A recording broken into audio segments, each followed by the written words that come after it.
We are back for another edition looking at teams again. So, your badass business mindset. I'm Dana Ferrant, and we're looking at teams, managing them, coordinating them, getting them to actually work for you. So, kind of backing up the train a little bit, we're going to look at hiring the right people.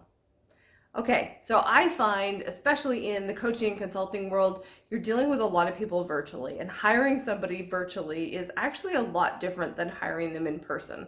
When you get somebody in person in front of you, you can have this dance, this interaction, and kind of an assessment of who's who and what. But when you're doing it virtually, sometimes you only have a video conference, or maybe it's only a phone call, or maybe it's only through email. So what I'd suggest in particular, I'm going to focus in on if you're hiring virtual teams from like overseas. Let's say you work in North America, which is who I primarily work with. You work in North America and you're going to hire somebody in the Philippines or India or, those countries where your dollar goes further. You can still pay them a living wage and they're happy, you're happy. Okay, so you're going to need to manage your expectations and you're going to have to train yourself first and foremost on what it is that you want. You've got to get really, really, really clear about exactly what you want done in that job and exactly the type of person that you're looking for, okay? And once you get super clear about what you're looking for, then you can itemize it out and put it out for tender on any of the many sites that are available for finding virtual help.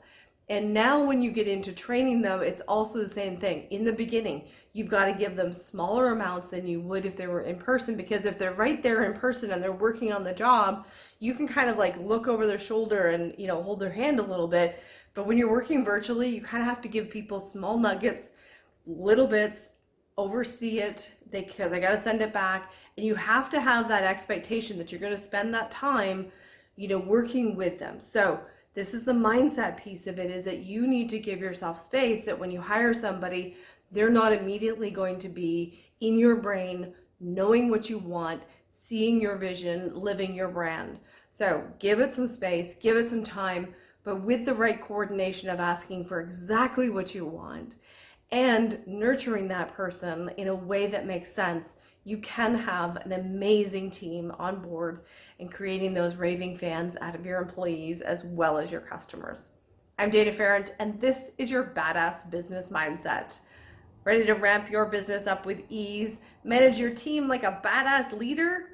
Head over to bookdana.in.